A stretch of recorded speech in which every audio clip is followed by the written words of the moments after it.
Okay, welcome. Everybody here, everybody can hear me okay? Today's a very special day. My name is Kevin Eschenfelder. It is a pleasure to have you here today on behalf of the university and the athletic department. It's a special day here at the University of Houston. Less than a couple of weeks away from getting a new era of Houston Cougar football underway, as well as several other fall sports as well. It's also another step into the future. What is the ever-changing landscape of intercollegiate athletics? Give you an idea what we're going to do here today. As far as the media is concerned, we will open things up for Q&A after our panel speaks here today. We'll also have a photo opportunity as well. We're going to also get the comments of everyone up here, but we want to start off by introducing University of Houston System Chairman Tillman Fertitta.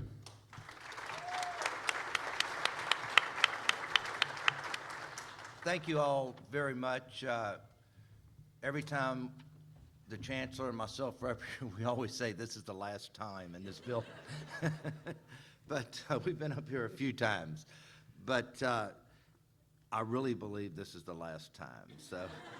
So we really think that we've built the foundation, and Eddie is coming into a situation with really good coaches in almost every single sport we have.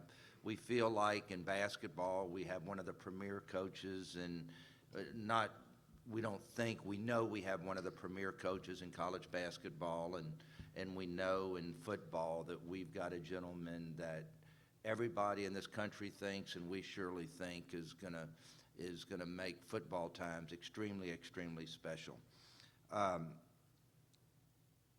We went through an extensive search to hire Eddie, and I want to thank Jack Moore, who came after we narrowed it down. We really started up here and came down like this, and I can tell you I had much better things to do than to do what we were doing for many hours, but we wanted to get it right, and we feel like we got it right, and when we narrowed it down, we got Coach Sampson and Coach Fritsch involved, and I think we all came to the same place. And I want to thank the two of them, as busy as they are, for spending hours helping us do this. And we're bringing in a guy that we wanted somebody that had been at huge programs, small programs. We didn't want somebody that had only been where it's easy, because we all know at U of H it isn't easy. It's a special place, but we're in a big city with a lot of competition, and we wanted somebody that had fought adversity, but at the same time been in programs that would train him to make him very special for this job. And we're truly excited about Eddie and his wonderful family, his wife and girls. Please stand up and let us at least see you guys.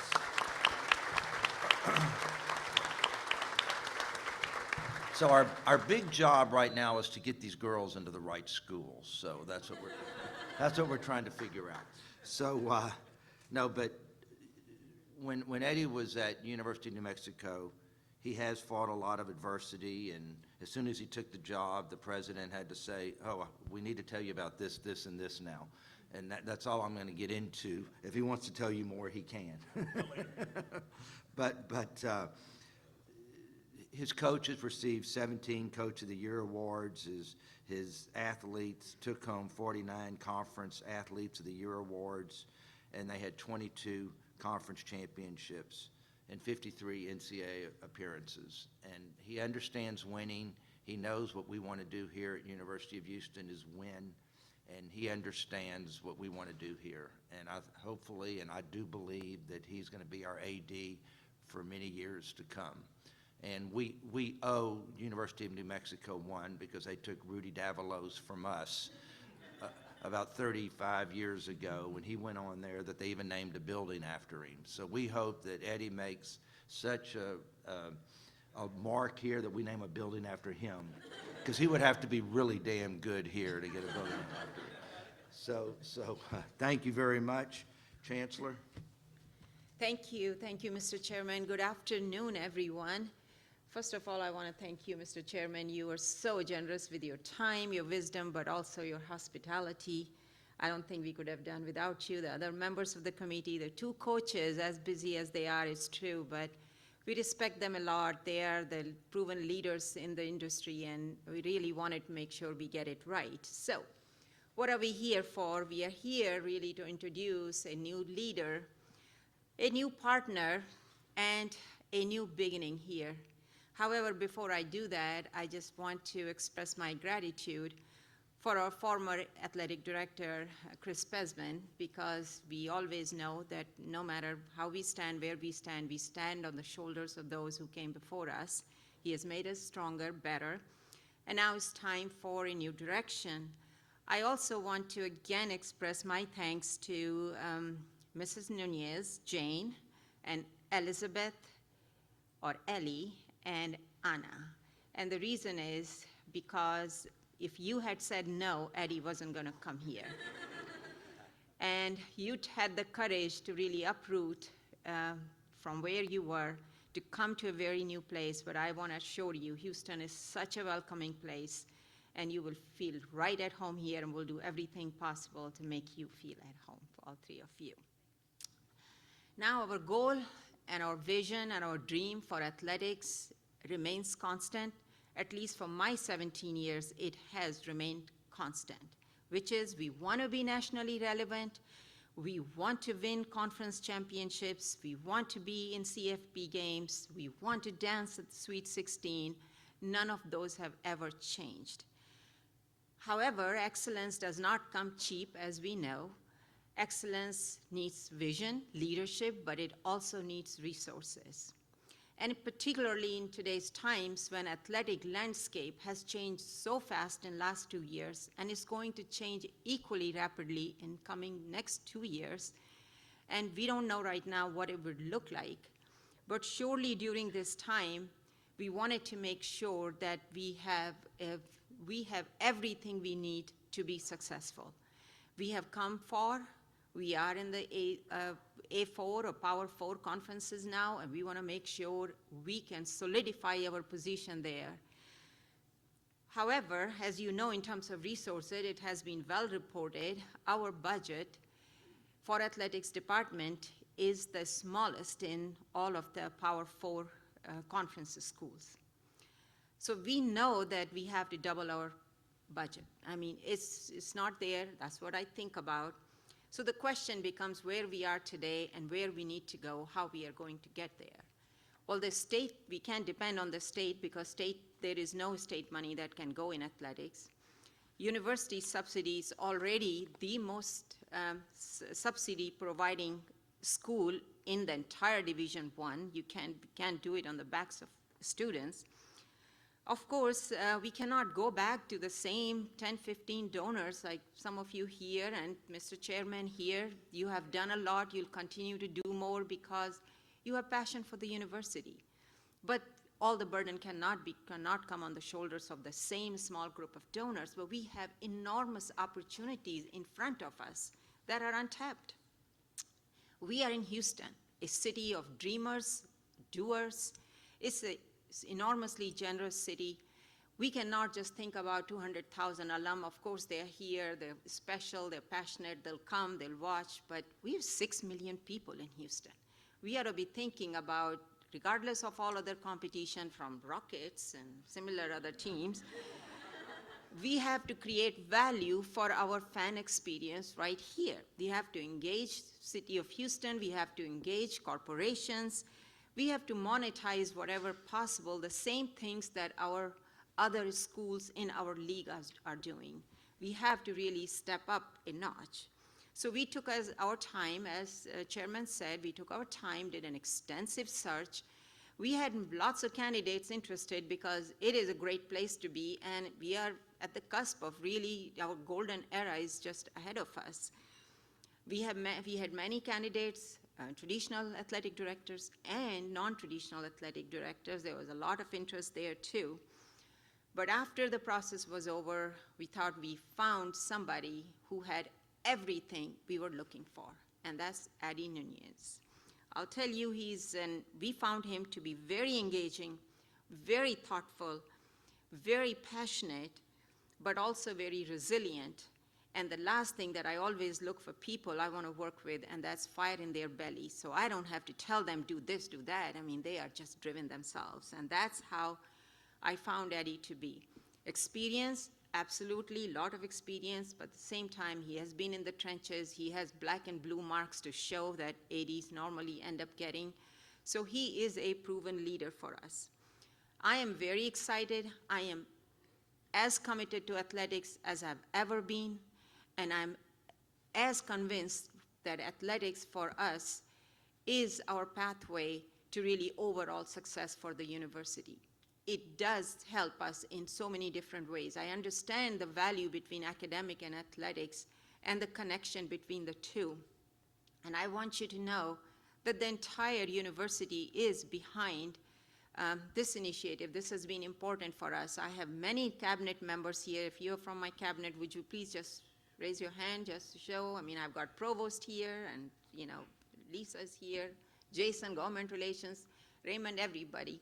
I also have, which you may not expect, but I have the President of the Faculty Senate and the former President of the Faculty Senate also here. Would you please raise your hands? Susie and Holly, thank you. And of course, the students are here, the staff are there. We are all committed because we all want to be part of a winning team. So Eddie, now everything is in your hands. I know you're gonna do a great job, but just you will find an equally willing partner in me and the university here. So welcome to you all, and we are very excited to where we are. Thank you. Thank you.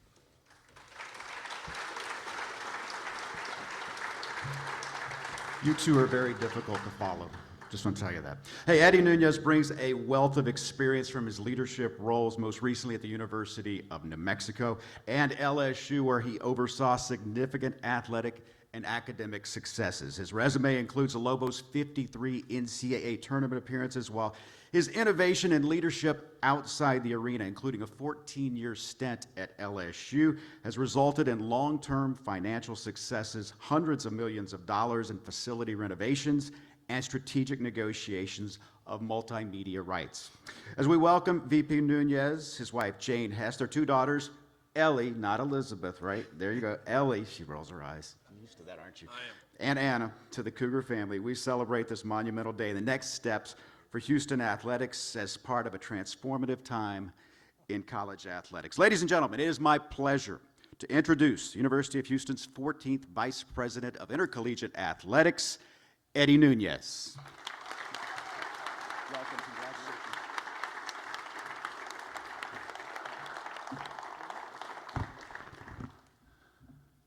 Thank you. I'm going to try to go fast, and I'm going to try to make sure I don't miss anything. Thank you, Chairman Fertitta, Chancellor Couture, not only for the kind words, but more importantly, for the incredible opportunity to join this Houston family. I'm excited to partner with you, the Board of Regents, the faculty, the staff. I know there's some staff here and coaches, appreciate you being here. I also want to thank Regent Jack Moore, General Counsel Donna Cornell, Coach Fritz, Coach Sampson for being a part of this and your support throughout this process. Coaches, staff, thank you again for being here. I know you all have many things to do. The season's here, it's right now. So thank you for being here, for your willingness to let me be a part of this family. I said this to you earlier. I do want to take a moment to acknowledge some people back at New Mexico, a place that we called home for 7 years. It's an amazing institution, talented coaches, staff, student athletes, incredible fans, alumni, supporters, and I'm grateful for every one of them, the board, the administration. But I have to take a second just to say thank you to President Garnet Stokes. She took a chance on me years ago, and for her partnership and her friendship, I'll always be indebted to her. I've been fortunate to be around some wonderful mentors, coaches, friends, some in this conference, which we'll be friends when we're not competing against each other. But I want to recognize a couple that are important to me, that have been really critical in my success. My former athletic director, Jeremy Foley, SEC Commissioner Greg Sankey, University of Miami Director of Athletics, Dan Radakovich, and my former basketball coach and friend, NBA coach Billy Donovan. I actually want to say one more thank you. I just saw him here, and he has been a friend. Texas Southern head coach Johnny Jones, thank you for being here. They've been instrumental. Their wisdom, their willingness to be honest with me always. So thank you for that. Now comes the fun part. I apologize if I'm an emotional person.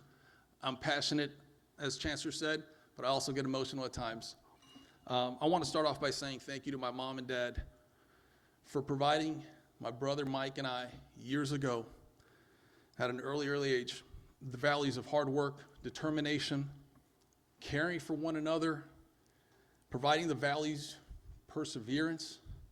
That's what drives me today. So thank you. Unfortunately, she's not here today. She wanted to be here. I know she's watching, and I just want to say I love you. To my wife first, Jane, you are selfless, about the family always. Thank you for everything you do for us. To my daughters, Ellie and Anna, beautiful, smart. You'll come to love them, I promise. Ellie is the one that keeps me grounded in her own way. She kind of makes me look at things in a different way. Anna, she's my Energizer Bunny. She keeps me going. She keeps me going and trying to keep me in the lingo, by the way, when it comes to the new stuff. But you are my rock. You are my center of my world. You inspire me every day to be a better person, a better husband, a better father, and a better leader. You will see a lot of them, I promise you, around the community. Thank you. I love you. All right. So my journey began a long time ago. As a young boy, just like many of you in this room probably, playing basketball in Miami, growing up, playing football in the streets, doing whatever I needed to do, challenging each other to a multitude of sports. Sports led me to obtain a college scholarship, junior college scholarship at Miami-Dade Community College. From there, it gave me an opportunity to go to the University of Florida, not just compete there, and again, it wasn't big stats, coaches, sorry about that, but I was on that team. We'll talk about the injury and all that stuff later. But it allowed me to earn a degree and give me a chance to be a graduate assistant and be a part of that staff. I learned those years that my fire was ignited to be a part of this industry. I learned so much from some unbelievable administrators, coaches that are still impactful to me today. I also learned that our student athletes are the number one focus. We want to make sure they're a complete person and always putting their interests first. Academics is going to be key. I also learned about teamwork, leadership, and working with a sense of urgency. Everything we do it to the best of our ability with a sense of urgency. And the most importantly, appreciate the values of doing everything with class, integrity, accountability, and character. Those lessons took me from, and I'm not going to go into my whole resume here, but it took me from Marquette to Vanderbilt to LSU to New Mexico and here today. I have continued to grow in my career, taking greater responsibilities, opportunities, and as Tillman said earlier, some pretty good challenges. I've never lost sight of why we do what we do, developing young men and women of character, and that will have life-changing experiences in college athletics. That's why we do everything. And we're going to do it here at Houston. It'll start with the student athlete and their experience. We're going to be about outcomes, but measured outcomes. I want everyone to understand that. Everything we do is about outcomes, and we're going to measure them. And at the same time, we're going to hold ourselves accountable if we don't measure up. I met the entire department earlier, our coaches, and I'm passionate to see what we're trying to do here, but I'm also very excited because I know they're all in to make this happen. I'm going to bounce a little bit, and I apologize for this, but beyond the student athlete, we will do our part to lift this university, bringing together the people forging strong bonds to this institution. We will get out in the community. I will be out there, and so will our teams and coaches and staff.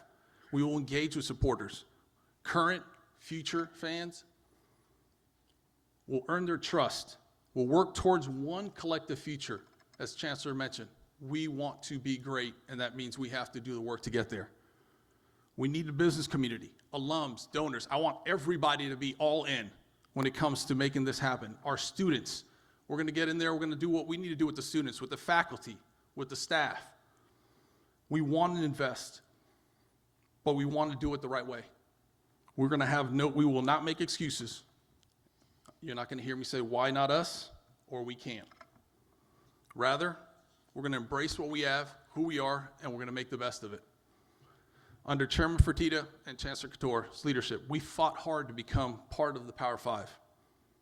Their efforts, their investments paid off with the Big 12 membership. But we can't stop now. We have to push further. We will invest. We will continue to find ways to do more. Not just win Big 12 championships, excuse me there. Big 12, I put the Roman numerals, and I looked at it quickly here. We won't compete just for Big 12 championships. We're going to compete nationally. We want to be at the top of what it means to be in the Power Four, and then you know what? We're going to be the best of whatever, if it's a Power 2 or Power 1. But make no mistake about it, we got some work to do. We got some work to do in the community. We got some work to do internally. We got some work, great people. Doesn't mean we're doing things differently. We got to look at things and see how we can be better.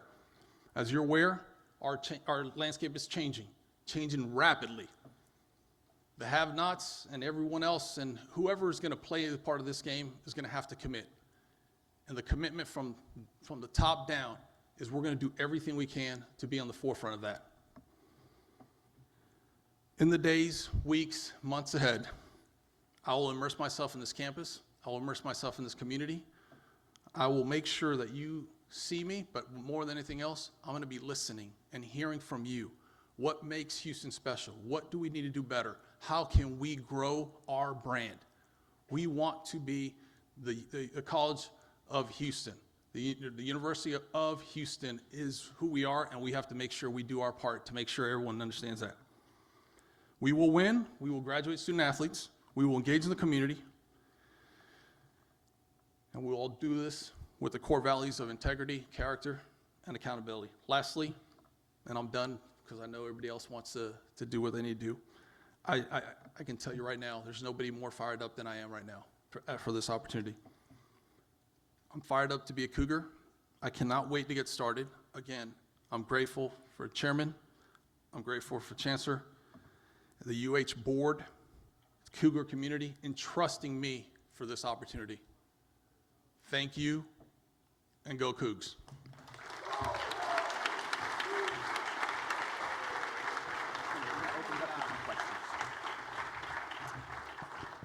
Let me recognize Tammy Murphy, one of our Board of Regents that's here today. Do I have any other regents here? Nope. Okay. Thank you for being here, Tammy. You get a gold star. Okay. Next, Donna Cornell, who's part of the Chancellor's Cabinet, has been such a big part of everything, and she's somebody that myself and the Chancellor use every day, and she's the one who has to deal with all these sports agents, and so that alone, she deserves a star. So Donna, thank you once again for always being such a big part. Was a part of every interview, and she's behind the scenes. She's not up here, but she helps keep the University of Houston running. Trust me, she's been here longer than any of us, and that ought to tell you that's a really long time. So, thank you guys. Coach Fritz is here too. I recognize Coach Fritz. I saw him out there, and he guaranteed me a victory. He did not. Matter of fact, UNLV, just so you know, has totally turned around their program. They were 9-3 last year, and they have a lot of their people back. So it's going to be a tough game, and we need everybody out here to support them Saturday a week, because it is going to be a tough game, and we definitely want to do everything and to help support these guys to win. So thank you, Coach. At this point, we're going to open it up to the media, and do you guys have any questions?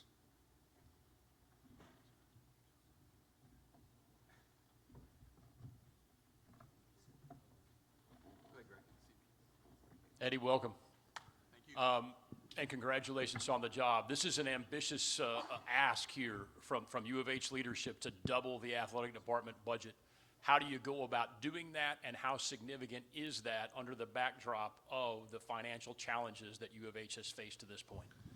Yeah, I don't think it's any different. I think it's taking it one step at a time. There's too many opportunities that are out there for us to start making incremental increases in ways that we can keep building this department. I understand the challenge. I took over a program, my previous place, that unfortunately hadn't balanced a budget any years previously. And for us to be able to go in there and balance it and do it and continue to grow it shows that we just got to get creative. We got to do things a little differently. So I'm not here with all the answers to that right now. I have a lot of great thoughts, and so we're just going to take those steps to try to get there. Chancellor Couture, you, in the contract that you guys put together for Mr. Nuñez, there's some incentives based on goals that you set financially and achieving them.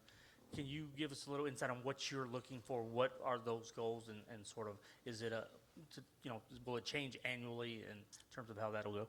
Well, it's a good question. It says financial and operational, incentives. And I'm going to sit down with Eddie, and just like I do with my other vice presidents too, I don't impose anything. We'll just sit down and talk about it. What the plan is, what the strategies. Today is like, he hasn't even started officially yet because board is going to vote on the contract. So we'll work it together. I mean, we both have the same goal. I want to make sure he also has the tools to be successful. And so, yeah, could they change year to year? Possibly. Eddie, when did you get involved in this process, and what was it that made this the right decision for you? Name, I'm sorry. Ryan. Pleasure. Thank you, Ryan. So search firm reached out during the kind of the earlier process, asked my interest. I told them then, very interested. I've always spending time in this region at LSU for years. I've traversed through Houston many, many times through donors and other events and everything else that we participated. I've always admired Houston and seen the possibilities that existed, seen the commitment they made to not just get into the Big 12, but what they're doing across the board. Really, my interest was high. So early in the process, had the conversations and just went through it. So nothing, no different. It's my interest is being a part of this community. I see the abilities. I told this to Chancellor Couture and as well as Regent Chair Fertitta, that the reality is there's a lot of possibilities there. But this has to be everybody in together. This is the village approach. Everybody needs to step up and do what we need to do. And if we do that, and I know we will, this can be a special, special place. Eddie, coming into a job like this, are there things you want to do in the first 30 days, first 100 days? How do you approach that, sort of start, and how important is it? Yeah, name? Chris Baldwin. Hey, Chris, good to see you. Thank you for the note. Appreciate that. Look, I came in with a 90-day plan in my previous institution, as mentioned earlier. That was told pretty quickly to me the day of the press conference, and if the chancellor tells me I need to go meet with her after this, I might be a little bit weary about it just because of my previous experience. But no, honestly, it was, I learned very quickly then that we could all have a plan, and sometimes that plan gets changed. So for me, more than anything else, is coming in and trying to understand what the situation is, how we're doing, get to know people, listen, because that's going to be the biggest key for me. They're going to know who I am. I'm going to be very straightforward. Transparency is pretty key with me. And so I will do my part to, again, immerse myself into this community, into this department, learn what I have to learn, and start making the changes that we need to that are going to help us move forward. I'm not just here to just make changes to make changes. I want to make them that actually are impactful. I told our coaches this today. It's not about just those little things. We need to find ways that are really going to impact this in the big way as well. Hey, Eddie, congratulations. Luis Ortiz with KHOU. Yes, sir. We can look at your track record and see what you bring to the table, right, what you've accomplished in the past, but what's the one thing that you would say you bring to the table that maybe you don't see right off the bat looking at your resume per se? I love building things. I love doing everything that I can to make a place better. And yes, that you can see it with results, and that's part of it. But two things I would say is that and me as a person. I think I love getting out there. I love people getting to know who I am. That is something that I enjoy, and it's being authentic in who we are. So those two things, and I'll add on top of that, look, for whatever reason, a long time ago at LSU, I was thrown into dealing with adverse situations. And I said this, from Hurricane Katrina, Rita, Ike, Gustav, I think I can name them all from back in the days when we were there, the flooding. Those challenges helped me become better person, better leader, understanding adverse situations, even to dealing with COVID. So somehow, some way, understanding adversity and challenges have helped me become a better leader. So I'd say those three. Eddie, Jesus Ortiz here. You mentioned your parents at the start of your introduction. Can you tell us a little bit what their foundation has done for you and how important that is for you, especially in a city that's 50% plus Latino, that might see in you a beacon of hope? Yeah. So I'm standing up so I can see you. Apologize. My heritage is who I am. It's what makes me, my parents, being Cuban American, the resilience that they've had to endure, growing up, moving to a new country, teaching my brother and I the foundations. It wasn't anything, nothing was given to us. We had to work hard for it. So those foundational tenets that they taught us, it was leading by example. My dad led by example. I can go more in depth about my dad. He was an unbelievable person. He did everything for his family, even at the toughest times when he was fighting cancer. Those traits made me who I am, made us who we are. But our family's very, very proud of working hard and getting after it. Again, coming from Miami, Florida, very Hispanic-oriented city, going all the way to New Mexico, serving at a Hispanic serving institution, and now here. It's part of who I am, and I want to embrace it, and I want to make sure that the Hispanic community knows that this is a place for them to come and enjoy and be a part of as well. Mr. Nuñez, Blake and Koviak here, over here. You're at one of the largest residential campuses in the state of Texas. How do you go about generating that student engagement? Being upfront, being engaged with them, understanding what the challenges, what they want, what their needs are. I can't promise you that we're going to be able to do everything, but one of the things you're going to see is I want our student athletes to be engaged with you, engaged with our students, engaged to understand that this is one team. I'm going to keep saying it, we have to do this together. So being with the students, being at events, I think you have a popsicle or something. Did you all do that recently? Yeah, we did. See, I'm all in. I'm going to be out there. You're going to see me at those events. I think it's important for you to see me on campus just as much as we see you at our events. Mr. Nuñez, Chris Gardner, right here. How important is women's athletics, the success of them, to you? It's huge. It's huge. I've always been a passionate supporter of women's sports. From my days at LSU, even before that. I remember at Florida as a graduate student watching the successes of my peers even before that with women's soccer winning national championships, and I saw what it did for the rest of the department. Fast forward to where I was before at New Mexico. Women's sports, they took the reign for us in the beginning. Through some of the challenges, they are the ones carrying that flag. And so I knew the importance, but I also knew that their support and vice versa, the support of the men's student athletes of them is what helps us be successful. Lastly, I have two daughters. Two daughters that I want them to have every ability and opportunity in life.